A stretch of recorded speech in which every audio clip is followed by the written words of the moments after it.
Just before we get started, I'd just like to remind you that I do have an email subscription list. The link for the list is in the description to this video. It's also on my websites, russleach.com and comicbookblackbelt.com, and also over at onlydeathcansaveus.com. That's the title of my new book. It's a Bronze Age inspired cosmic fantasy romp. So if you like the way comics used to be, full of fun and action, check it out and sign up for the email subscription list. Thanks very much for listening, and now on with the video. Hi there, welcome back to the dojo. I am Russ Leach, I'm the comic book black belt, and this is one of a series of videos where I'm going to talk about this book, How to Draw Comics the Marvel Way. There are lots of books out there that profess to be able to teach you how to draw comics, and a lot of them are really good. But this is the daddy. This is the book. If you've got one book to teach you how to draw comics, or to help you how to draw comics, this is the one you should have. It's not perfect, but it is very, very close. It also has one of the finest artists ever to grace comics, John Buscema, drawing within its pages, and Stan Lee writing the book. Now, I was very fortunate to be involved in Draw the Marvel Way, which is similar in its approach. I put in there my hints, tips, tutorials of how to draw the Marvel characters. I've been blessed with being able to draw a ton of Marvel characters for Marvel within these pages, and it was 100 issues over just over 4 years. There were some other extremely talented people involved in the book, and it really is a good book in my personal opinion, but it still has not got a patch on this one. So what this series of videos is me effectively going through all the sections, all the lessons, all the chapters of this book, giving you some examples of my artwork that I feel that I've improved, or I've benefited from this book, and how that works for me. And in the chapters where you draw along, I'll be doing some drawings, and hopefully you can draw along with me, and hopefully it'll be of some use to everyone out there, and if nothing else, it'll be an advert for you to go out and buy this book. I'm using a PDF that I got from an educational download. I will put the link to that PDF in the description for each video in the series, but I can't instill enough in you. Go and buy this book and put it on your desk, because it's an absolute must-have. So without further ado, I'll get on with this episode. So on to chapter 3. This is perspective. So I'll just whip through the chapter, and then we'll have a look at some samples, some examples. Perspective is hugely important, just as the intro to the chapter suggests. Just as form is all important in making an object look real, so is perspective vitally necessary in making a scene look accurate, in making things appear to be correctly placed in the foreground, background, and in all places in between. It's an easy subject, but you've got to master it in order to draw a comic strip, and that says it. Well, I think I mentioned it last time. It's tricky and easy at the same time. It's got some really basic elements, and it's about understanding those things. Once you understand them, things become a lot easier, but they can appear to be extremely difficult to master at first. But it's just practice, like all these things. Just keep practicing. I won't read through, but just a little bit. As usual, we'll study on the pics on the background, on the page opposite. And this time, there are 2 new words you've got to make a part of your conscious and subconscious vocabulary. The words are horizon line, and that's where the eye goes to. That's where all the points work in order to make perspective work. Basically, the horizon line simply represents the viewer's eye level. That is the spot in the picture where your eyes would be if you were observing the scene. Let's start with some examples. So let's go straight into those examples. So here's some very basic examples. It's just a box, but you can see where the eye line is, where the horizon line is there, along here, and just how that works. It's just picking out 2 arbitrary points. So you still got that. You still have to compose the scene of whatever it is, even if it's a simple box. So let's have a quick go at that. just before I do any drawing there are tools out there that can help you. I've used the tool Lazy Nezumi, I think that's how you pronounce it, and it's got quite a cool perspective tool on it. It's got a couple of really intense tools. Actually, this is the simpler of the tools, of the options. So you can pick out where your lines are. This also has something we're going to refer to later, which is a third perspective line. So let's bring our vertical in there. This is quite steep, and then we'll put a box there, there, there. So you can see that's just a simple shape. Okay, and the guidelines would have gone off in those directions, and your center line would have been roughly around there. Okay, that's where your horizon line would have been. So these tools are very useful. I have to say, I tend not to use them. I like to use the tools, the digital tools that I have, and I very often use them in a very traditional way. That's probably because I'm an old guy and I just can't. I'm an old dog, and I'm finding it difficult to learn new tricks. But I tend to do it a lot myself. So for instance, following on from a little exercise in the book, let's put in a straight line. Let's put in our 2, and say I want a box around here. Okay, so there's my lines for the box. Pretty simple stuff. Yeah. Now, if you're going to do it right and you want it to be an absolutely accurate box, then the way to do that is to cross your lines. Yeah. So we have that there, which goes back in. So what we have is that box there. Okay, so if I get rid of those guidelines now, you can see the shape of that box. Okay, and then we can get rid of the internal lines and shade it up.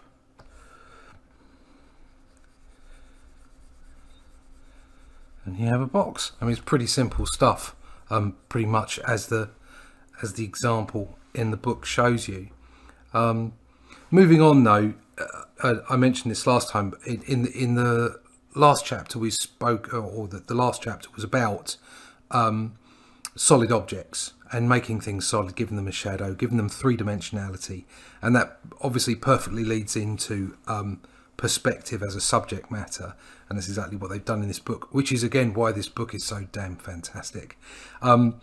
And you can see here from there's a single point perspective and a double point perspective, and all that means is it's literally, as it suggests, one point where your guidelines come from.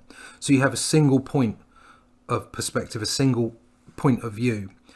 So you might be looking down a street, you might be looking through a corridor, something like that in your comic strip. But if you want a more panoramic view, if you want to create an environment where you want to create a scene where you're fitting more in and creating a more wide screen environment, as it were, sort of a more panoramic view, then you'd want 2-point perspective. So as we see here in this first drawing, despite the size of the scene and the number of buildings, you'll notice that everything converges towards 1 point. That's 1-point perspective. And you can see down below the 2 points there. I have some examples here. Here we go. Right. So as a for instance, I showed this in the previous chapter, actually, because I was talking about boxes. I was talking about how you can put lots of boxes together and they can make a cityscape. But here it is, right from the beginning, from all the stages of the development of that drawing. And you can see this is just single point perspective, so I'm going straight up and down. In the real world, you probably wouldn't see a straight up and down like that. The vertical lines wouldn't be absolutely vertical, but this is a comic book and it's a representation. It's not the real world, and you can get away with things like this. So as you can see, it's just lots and lots of boxes as we had in the previous chapter, but in perspective, using those perspective lines, then filling in those final pieces, getting in that horizon. There's your horizon line, there's your single point there, and then that turned into a wonderful coloured illustration by James Alfredi. I think I picked out this as well. Again, there is some perspective going on here. This is 2-point perspective, because again my vertical line is just straight up down vertical. And we have some single point perspectives here. Now, this was for Draw the Marvel Way, and what we've done here is used single point perspective, but used it for 2 different environments. So you've got the train coming down the tube tunnel with Iron Man flying in at the front, and that's a single point perspective. Everything comes from the one place. You've got your horizon line, you've got your single point, and that works well for a tube train or a tunnel or a corridor or something like that. We've also got this one at the bottom with Daredevil falling, and you're looking straight up into the sky and you see the tops of the skyscrapers. So you can see, even though it's very, very simple, 1-point perspective, it's amazing what you can do with it. And it's amazing how much drama you can get into your imagery by using it correctly. Let's carry on now. Right, okay, so perfectly timed, it appears. So these 2 picks offer you examples of scenes of 3-point perspective. We've done 1 and 2. Showed an example of single point. Can you find the 3 vanishing points? Oops, we forgot to mention the point at which the converging lines come together and finally meet is called, and naturally enough, the vanishing point. Better late than never. And then we get some rather nifty language from Thor. Spider-Man hath forgotten to tell thee the 3rd vanishing point on yon top illustration doth not go to the horizon. No, that's right. It doesn't go to the horizon. It's an arbitrary point, and that's for drama, and that's for, you know, whatever you want to make it effectively. So you've got those 2 points, and then you've got that 3rd that goes off to wherever it needs to go off to in order for you to get the image that you want. I find I tend to sketch first and then put my perspective in second. So I'll decide what's a dramatic scene, how to get some energy or movement or a panoramic view or whatever it might be into a panel that I'm drawing. I'll sketch that out first and then I'll apply the perspective afterwards to make sure that it works properly. Here's another great example of just some boxes looking like the real world. The bottom one is actually isometric by the looks of it. It doesn't look like it's in perspective at all. And the top one is in perspective, but again, it's pretty much a single point perspective. So those both end up being a little dull unless you're doing something else with them, as per my example with looking up to the top of the skyscrapers with Daredevil, or down the tunnel with Iron Man. So let's say you want to draw the inside of a room. Sounds simple, huh? But what about the furniture? So you want it to look natural, so it to look as if it belongs. Most important of all, to look as if some of the pieces aren't floating in space. They have to seem accurate and realistic in relation to each other. That's what perspective is all about. And like I say, I encourage you to buy the book and read all the way through this, because I'm not reading all the way through this. I'm just picking this out and running through and doing little bits and pieces of my own, showing you how it affects my work, but also just saying how fantastic this book is. But that's absolutely right. Perspective holds it together. So you've got from part 1 and 2, you know what to draw with, the basics of elements of real world structures, 3-dimensional objects, and then putting them in an environment that looks convincing to the eye. If it doesn't look convincing to the eye, then it will detract from your storytelling, and it just, the book won't work. So that's why it's important to be able to draw so many different things as a comic book artist. You're a draftsman. You've got to be able to, draftsperson, should I say? You've got to be able to draw everything in order to, and you've got to draw it in a way that's convincing.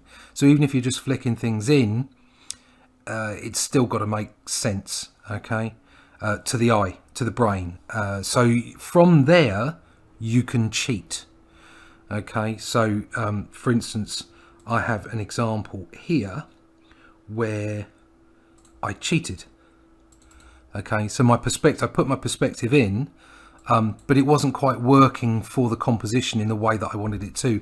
And those cells at the background behind the collector are not in proper perspective. But I cheated in order to make the image work. Obviously, looking up, the perspective of looking up at the character while he's standing on the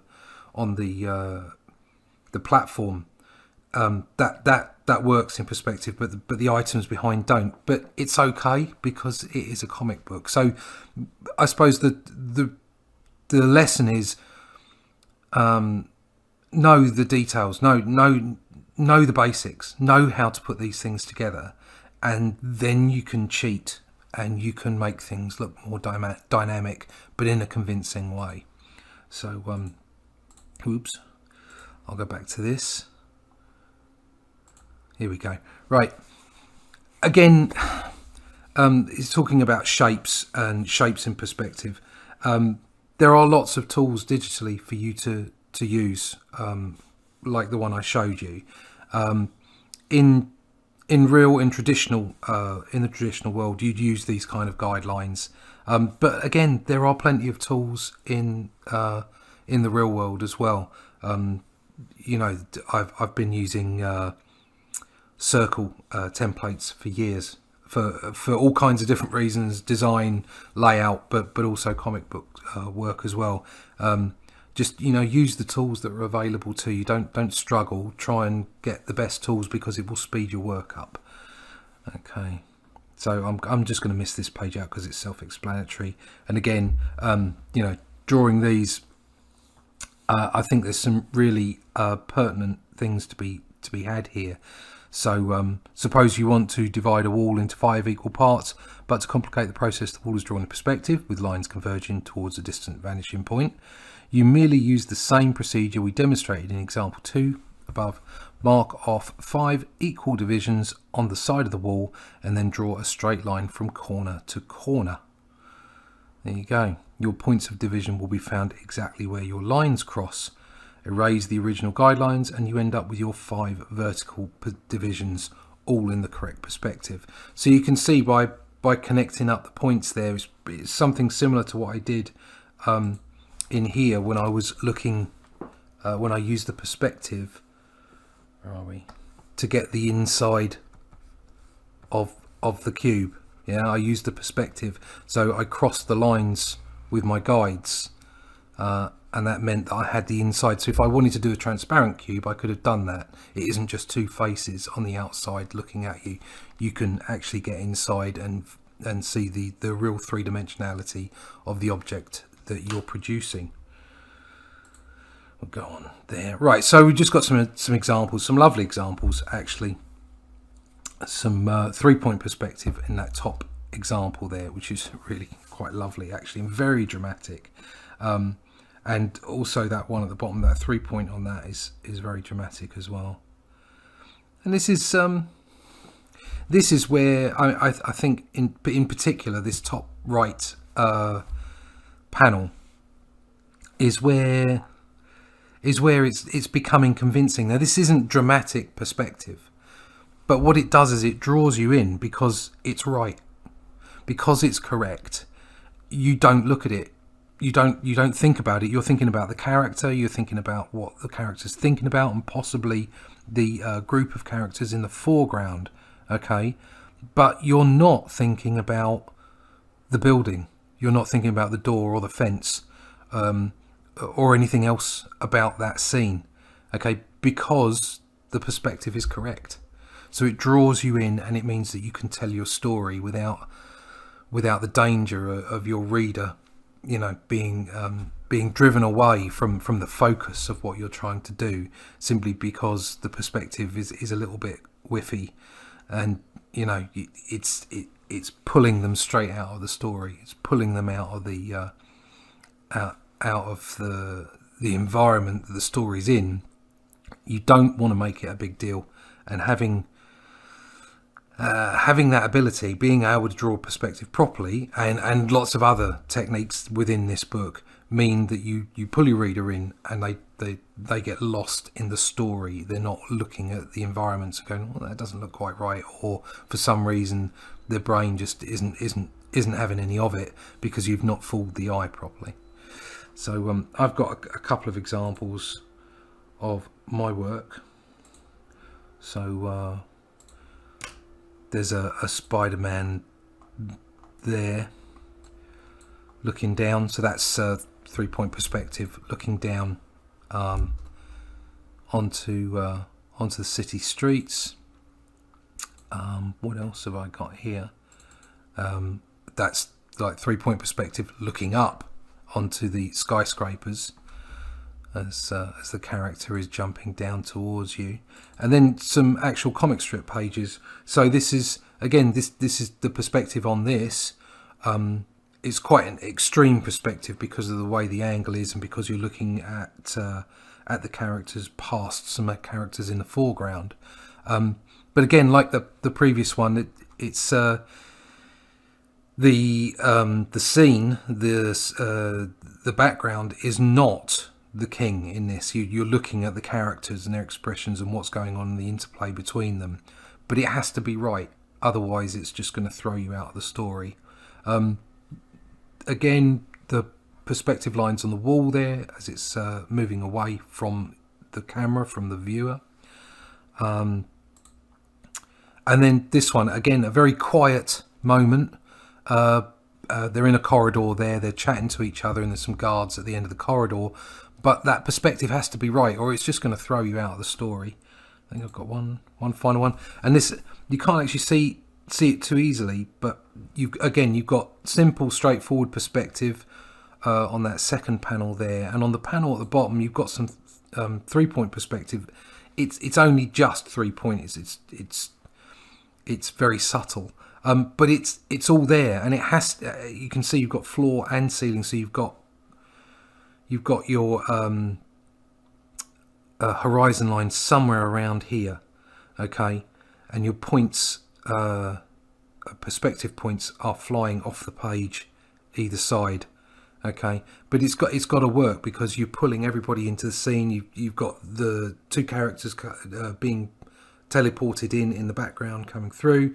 You've got a mid-ground where this female character is with the baby in the pod, and then right at the front you've got the drama of the bad guy being lit up. And if you don't get your perspective right, like I say, it pulls the reader out of the story, and you're missing the point. That's the whole point. That what's king about all of this, no matter what we draw as comic strip artists, the story is the king, and that's what you're trying to project. So all the beautiful art you like, it means nothing if you don't push the story forward. That's what comic books, that's what sequential art is about. It's about telling the story, not about drawing pretty pictures. If you can draw pretty pictures that tell a story, excellent, you've got it, you've nailed it. So perspective has to be done in such a way that it works, that it is correct, that it's technically correct, but it's not the king of the panel. It's the backup. It's what enables the story to be told, because your mind is your mind is tricked into thinking it's a three-dimensional environment, and it works correctly. So that's it from me. Next up is chapter 4 with studying the figure, which is definitely the hardest thing. So that's it for this video. Thanks very much for watching. I know I ramble a bit with this, but it's basically just me going through these chapters, picking out bits if I can, showing, to show you the way it affects my work and how I see it, and how this book has affected my work and inspired me. And just to, once again, just to reiterate just how bloody amazing this book is. It's just a fantastic book. Go out and buy it. If you want to draw comics, buy this book. But also come back next time and see chapter 4 when I go through the anatomy aspects. So if you've liked the video, please hit the like button, share it about. That's really, really good for the channel. If you could subscribe to the channel if you're not already subscribed, please, that would be fantastic. The numbers are growing. YouTube is such a fantastic platform, and I get to interact with people, which is fabulous. So if you haven't already subscribed, please subscribe. If you have subscribed already, thank you so much for subscribing, taking an interest in my channel, taking an interest in my work, and being here. All you guys over on BitChute as well, thank you very, very much. And you can find out more about me. You can come chat with me. Instagram, Twitter, Facebook. Also, please do leave comments in the comments section, because I love to have a chat about these things. You can find me at russleach.com, comicbookblackbelt.com, obviously my book onlydeathcansavus.com, and all of those, including the description for this video, will have the link to my email subscription list. Sign up for that. I won't be filling your inbox up with rubbish, but I will be supplying you with information about the new book as it comes through. So that's about it. Thanks very much for joining me for this chapter, and I'll see you again in the dojo real soon with another video. Bye bye.